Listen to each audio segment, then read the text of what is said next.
Hello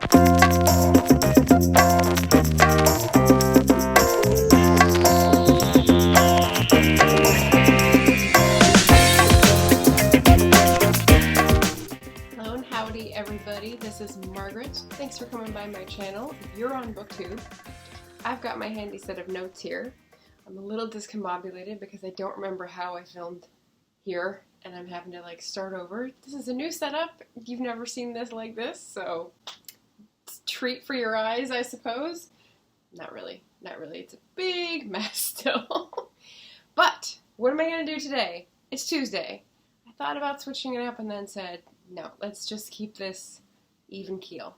So what I've got for you today is a book tag. It's called Frustrating Books. It's by thePMreader, and I was tagged by Jackie Reads and Writes only 6 weeks ago. Sorry. Yeah, okay, so I'm finally catching up. 6 weeks behind. This is good. Let's see what the first prompt is. Question number 1. A book that you predicted would be 5 stars but was not. So we're thinking about frustrating books. And I'm going to start with this one. And I've talked about it before. It's not that it wasn't good. It was good. I just thought it was going to be so good. I don't normally raise my expectations to 5 stars because I know I'll probably be disappointed. So it's got beautiful illustrations. It's like a graphic novel that explains how women are doing extra work and not being valued for it. It's originally a French artist. Sounded really good. Got it at the local used bookstore, but it was new. She took a chance on it. I took a chance on it. It was only 4 stars. So frustrating, just because it was like $20. So the cool thing is that's going to be my treasure trove for this month. So if you're interested in checking out this, you can look it up online if you want. Emotional Load and Other Invisible Stuff by Emma. And want to have a chance at getting it in the mail from me, leave a comment below saying that you're interested. And then I'll draw a drawing later in the month. Okay, question 2. Books with a great start, bad ending. So I don't need to do a book for this because I did a whole tag for this. I will direct you down below to my good books, bad ending tag that I did not too long ago. Question number 3, pretty cover, ugly spine. So I looked for this one for a while. I had a hard time finding an ugly spine. All I found were plain ones or outdated ones. And then when I looked at the cover, it matched. So this is a hard one. I just ended up going with this. A Conspiracy of Paper by David Liss, which has a cool sort of historical art cover with a little bit of laciness, but then it's all laciness on the edge and some plain type, which makes it kind of weird looking. I don't know, it's one of those books that I look at and go, do I really want to read this? I don't know. But the blurb is good, so the words are probably good. It's just, I look at it and I'm never motivated enough to choose it over all the other books. Question number 4. Non-matching series. Okay, covers that don't match, sizes, trim sizes that don't match, and does it bother you? So, I've seen other people talk about this, and I had an answer ready, and it was the Outlander series, because I have all those books, and I have some in the hardback, I think 1 or 2 in the large edition paperback, and then 2 in the mass market paperback, which are those bricks, those small bricks. And then I was going to take a picture and show you that it meant that I had to put them in 2 different boxes of my cube bookshelf, which was frustrating. But then I remembered I brought them down to California and left them there because those are books that I'm going to treasure always. So it's like my childhood books, and I've put them together and left them at the place where I think I will end up eventually, the ancestral home, if you will.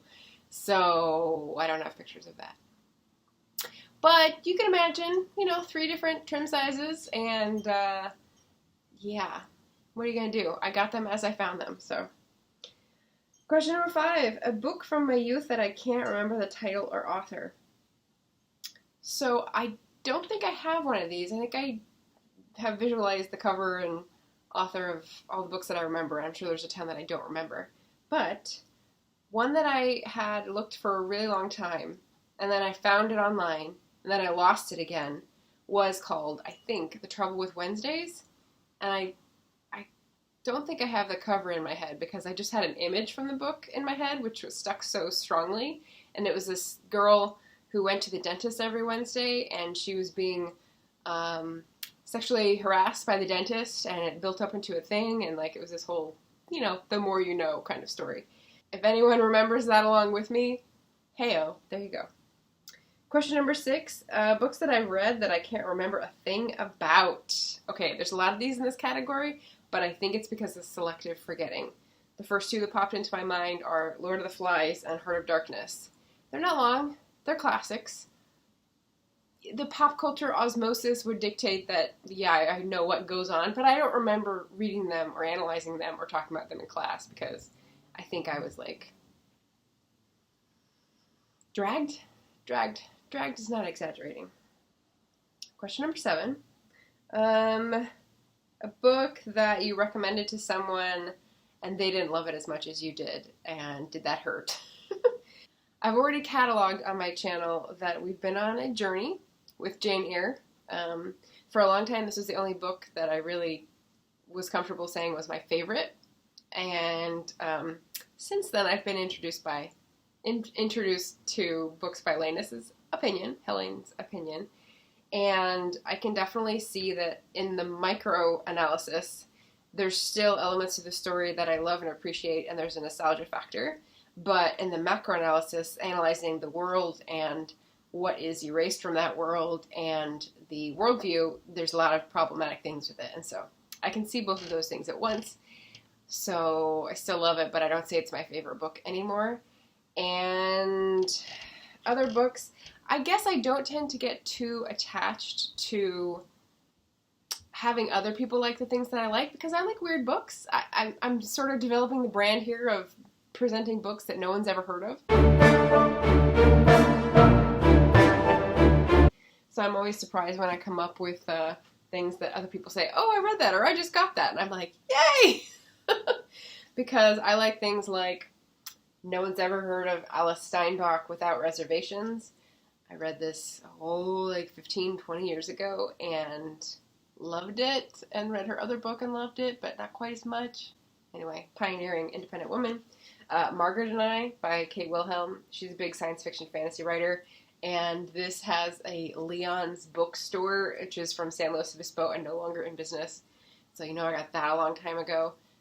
She's an SFF writer, she was, but this is more of like a psychological suspense, supernatural thing, so hence up my alley.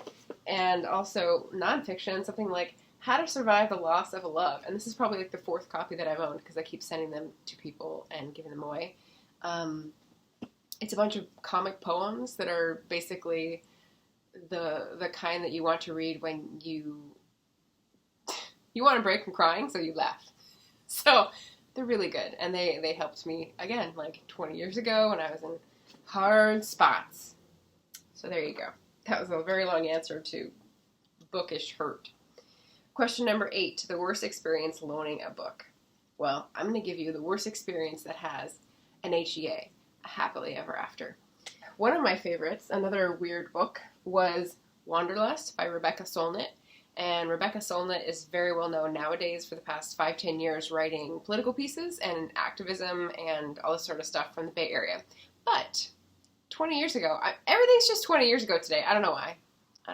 It's not that I was frustrated 20 years ago. Yeah, because all these books I'm bringing up are like good from 20 years ago. Anyway, I loaned it to someone after college saying it was so amazing. It's probably one of those books that people will be like, no.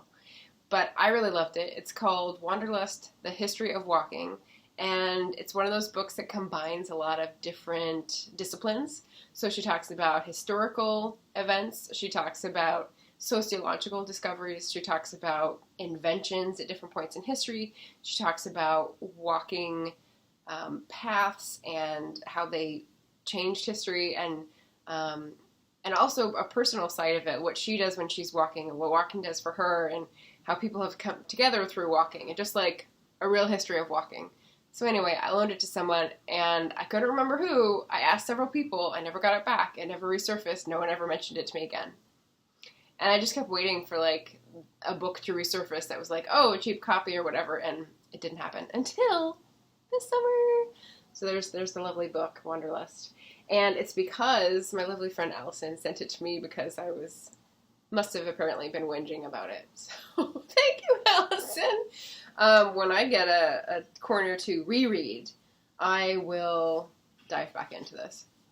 And she got it at Port Book and News, which is in Port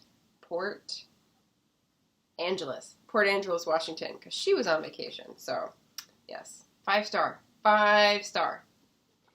So those are my recommended answers to the frustrating books tag, which doesn't sound very right, but that's, I guess, what we're going with.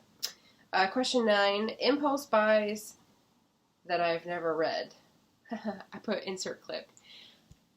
So I just went and took a couple pictures, and I'll put them on the screen now. It's just the corners and shelves that I stuff and tuck and hide books on, so that they're not on the floor, and I should eventually get to reading them all if I ever read faster than the speed of buying books or acquiring books. I actually got back and I wanted to do another haul video since I did one last, I guess at the beginning of summer. This would be the end of summer one. And I wanted to do a haul video, and I had to remember which books came from where and then how I got them. And there were like 4 bookstores that I went to over the 3 months I was gone. And I was gifted books. I took some from home. I ordered some online. I ordered some direct from the author. And there were like all these different ways I had found them, or they had found their way to me. And I think that's what's beautiful about a book haul, maybe. All right. Final prompt is number of unread books. So I'm going to leave you in suspense on this one because I was going to count, and then I was like, do I really need to count all my books today? And I was pretty busy today because it's only the second day that I've been back, and I had to contact the people who were going to put my new doors in and go to the post office to get stock up on stamps before the forever stamp goes up, and make sure that I had changed the mail forwarding and do my laundry and be in on a staff meeting. All these things today. Monday. Manic Monday.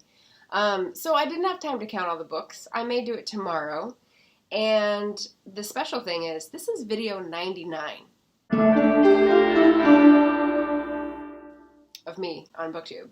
I've had lives, but this is the 99th edited video that I've done since I started BookTube last year in August. So we're coming up on my first year anniversary, and that means that my 100th video is going to be either Friday or Sunday. Whatever it ends up being, I will reveal how many books I have in the house at this moment and how many of them are unread. Will I be able to do that? I have to count them twice. Hopefully by the time I get the next video, number 100, I will have that information to give you.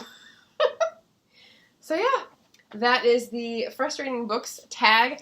Thank you so much to Jackie Reads and Writes for tagging me. And welcome back. This is Le Pen. I've got a new couple prints from the old homestead, and this is a bookshelf on the other side that you used to be able to see. I really need to get a better permanent spot because right now this is just, the light has a cord and I can't get out without stepping over like the 2-foot high cord, and it's just dangerous. So that needs to be fixed. Oh, and in case anyone is wondering what I'm drinking, it's hot chocolate tonight because I've had 3 different types of tea and a water bottle and a half of water, so I felt like a little sugar. And I still don't have ice cream, and I still don't have chocolate in the house except for the hot chocolate. So what brand am I drinking? Abuelita. They have instant hot cocoa packets. They're so good. And they're only in Winco. And so I stocked up in Sacramento before I came home. Shout out if you like the abuelita hot cocoa. It's so sugary, but it's like perfect. So anyway, that is me today. You've got a treasure trove to see if you want Emotional Load by Emma. You've got another video to watch if you want to see good books with bad endings or how I interpreted that tag. And you've got Jackie's video to watch. And you've got, what do I know after making 100 videos? You'll find out next time. I'll talk to you soon. Bye. I didn't pick this up. This isn't asking for trouble at all. No. Whew. So I've already had